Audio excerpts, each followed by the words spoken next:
सो हम लोग इस वीक मूलाधार चक्र पे काम कर रहे हैं starting this week. So for 7 weeks we'll have 7 chakra practices, and these chakra practices we have also done before, but it's nice to do it once in a while because उससे थोड़ा internal reflection का time मिलता है.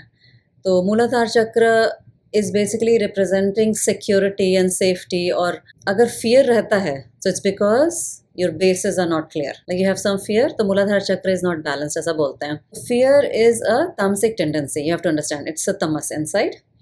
Fear is a dull energy and it doesn't allow growth to happen. Bhagavad Gita में स्थित प्रज्ञ पुरुष का जो एक आध्यात्मिक ग्रोथ का जो पहला ये बताया गया है कैरेक्टरिस्टिक्स बोल सकते हैं, वो अभयम है, बीइंग फियरलेस. सो अब फियरलेस कैसे बनेंगे? एक्चुअली मैं आपको एक स्टोरी बताती हूँ. मेरे यहाँ पे लास्ट मंथ 2 लेडीज़ आई थी संडे को, and they were from Catholic church. So they were handing out a pamphlet जिसमें लिखा हुआ था, what options will you select? The world is getting better, the world is getting worse. उन्होंने मुझसे question पूछा pamphlet देके. तो दे वर एक्चुअली प्रोसेलेटाइजिंग, बेसिकली कन्वर्टिंग. मैंने बोला उनको कि the world will always remain the same, it's your mind that changes. Okay, world will manifest as good, bad, ugly. Basically I wanted to say sattva, rajas and tamas, but मैंने उसको English में बोला. It depends on you how your mind manifests, but if you hang on to that Lord's love, मैंने उन्हीं की भाषा में उनको वापस दिया, then you'll see the beauty in the world, and then you'll be able to deal with anything that's happening around you. अब वो दोनों एक दूसरे को देखने लगे, उनको समझ नहीं आया मुझसे क्या और बातें करें. तो फिर उन्होंने मुझे बोला कि ठीक है, we are doing a park party like a barbecue और समथिंग, तो आप आ जाना. मतलब ठीक है, आ जाऊंगी. Once you have that clarity, actually nobody can shake your path. और जहाँ फियर होता है ना, वहीं पे दूसरे को कन्वर्ट करने की, दूसरे का ओपिनियन चेंज करने की बात आती है. So I want all of you to operate with love, and even when you come to the yoga classes, don't come with fear कि अभी ओल्ड एज आ रहा है, बुढ़ापा आ रहा है, योगा कर लेते हैं, घुटना दर्द हो रहा है, बैक पेन हो रहा है. नहीं, don't do yoga for that. Do yoga for the love for it. Enjoy the moment and have fun in doing yoga, because there are only 2 motivating factors to operate in the world. One is fear and the other one is love. There's nothing else. आप देख लो कि आप कहाँ manifest करते हो. Every moment, choose your action with love, not with fear. I was talking about this personal spiritual practice. So if you don't have a 15-20 minutes daily practice after your bath in the morning every day, then that means you're not doing enough for yourself. More you engage in your spiritual sadhana, especially is this age of life when your kids are older. और ऐसा होना चाहिए, if you are a true mumukshu means a very strong yearning for moksha or the freedom or liberation what we are looking for. अब metaphorically इसको ऐसे समझते हैं, अगर भगवान आपको आज बोलें कि तुम मेरे साथ चलो, मैं तुमको मोक्ष दिलाऊंगा, you should be ready to drop everything and go, and that only is a मुमुक्षु. ऐसा नहीं कह रहे मेरे बच्चे थोड़ा हाई स्कूल कर लें, मेरी बेटी को बच्चा हो जाए उसके बाद मैं जाऊंगा, थोड़ा मेरा पेंशन का क्लियर हो जाए फिर मैं जाऊंगा. नहीं, दैट इज नॉट अ मुमुक्षु. यू स्टिल अ भोगी देन. अगर मन में ये सब फीलिंग है तो जिस दिन आपके मन से वो बैगेज निकल गया, मेरे बिना भी दुनिया चलेगी, I have nothing to do with the world, then actually you're a true mumukshu. And that takes you the stage of being a fearless person. That alone gives you abhayam, first quality of a sthita prajna purush, sthit person. अगर अभी भी बहुत है कि नहीं ये करना है वो करना है, थोड़ा बच्चों के बच्चे का मुंह देख लें, बच्चे मेरे शादी कर लें, ये हो जाए वो हो जाए, then you're not a mumukshu. You may be trying to be, but you're not.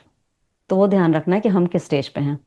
इसीलिए अपनी आध्यात्मिक साधना में समय डालना है every day, because that is a nauka for you. That alone will take you far, apart from satsang, and that's what you learn in satsang. Nothing else you learn in satsang. satsang में अपनी spiritual साधना कैसे प्रबल करनी है उसका ज्ञान मिलता है, और वो समझ, वो ज्ञान डेवलप होता है धीरे धीरे.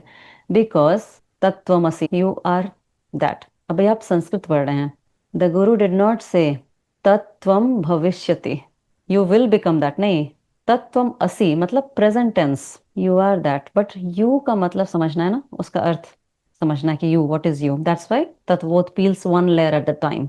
You are not this body, you are not this mind, you are not your pranas, all those things. So that's where. Yes Rashmika, what is your question? Compare to 1 year ago, अभी फियर तो कम है, almost नहीं है, पर अभी थोड़ा fear बात का है कि बहुत कुछ करने की इच्छा है, लाइक स्पिरिचुअल साधना में अंदर जो फायर है, मीन्स फील हो रहा है कि I want to do this, पर डर लग रहा है कि ये कहीं सडनली बुझ ना जाए या फिर I am not able to fulfil this things what I want to do. वो फियर नहीं होना चाहिए। देखो यही है डिफरेंस फियर और लव में। We will manifest according to what we are an instrument. Keep your instrument pure. जितना मुरली प्योर रहेगा उतनी अच्छी धुन निकलेगी ना। Fear is a blockage. और जितना कैपेसिटी रहेगा हमारा उस जीवात्मा में अभी इस शरीर में, उतना ही हम मैनिफेस्ट करेंगे, ना उससे ज्यादा ना उससे कम। तो फायर आ गया है एक बार तो वो जाएगा नहीं, वो तो पक्का है। If you keep hanging on to Mokshadham, that much I can guarantee. वो फायर आ गया तो नहीं बुझने देंगे। लेकिन वो कितना प्रज्वलित होता है, it depends on your own personal साधना too. That's why in last सत्संग I said each person is a torch bearer. कि आप अपनी साधना, वी आर इकाई। इकाई मतलब क्या होता है? Building blocks. Each one of you is a building block of the entire society और वट एवर ऑर्गेनाइजेशन और group you are belonging to. So each person has a robust sadhana, then that collective energy will grow, that fire will grow together. Each one plays a role, not less, not more. And you will play to the best of your ability, at least वो fire रहना चाहिए. No matter what life circumstances is, I'll try to do the best, whatever I can do from my side. उसके लिए personal साधना बहुत important है. And you'll see one day, if you keep hanging on to your personal sadhana, you'll go up the rope one day. So hold on to this satsang like a rope, tight rope. Don't leave this ever. That alone will take you up. And when you go up, everybody will go up with you. We will also go up with you. Fear से operate नहीं करना है। Fear इसलिए होता है क्योंकि हम control करना चाहते हैं future. I want to do this, I want to control. नहीं, कुछ नहीं करना है। आत्मा डजंट डू एनीथिंग। अकर्ता होता।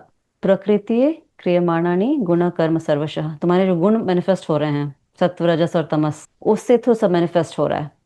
सब में तीनों गुण होते हैं। हमने पिछले सत्संग में देखा था, nobody even Mahatma have all the three gunas, सत्व रजस एंड तमस। जिसका मन थोड़ा सत्व ज्यादा प्रधान हो जाता है वो अपने तमस को जल्दी रियलाइज करता है। अगर नींद भी आ रही है, अगर तुम्हारे में सत्व है तो तुम समझ जाओगी बॉडी का रिक्वायरमेंट है that you want to sleep right now. लेकिन अगर मन में बहुत रजस है तो नींद आ भी रही है तो you will just ignore it, you start watching movie second one, because mind बहुत एक्टिव है, it's wants to do something. तो सत्व की जब प्रधानता रहती है ना, then you'll know what action to take. And then when you operate from that standpoint, वो जीवन में हमेशा संतुष्टि आती है, because you're doing, choosing right thing every moment. Basically you're choosing dharma. What is supposed to be done you will be doing. It will happen through you, it will happen automatically. गुणों के कारण होता है।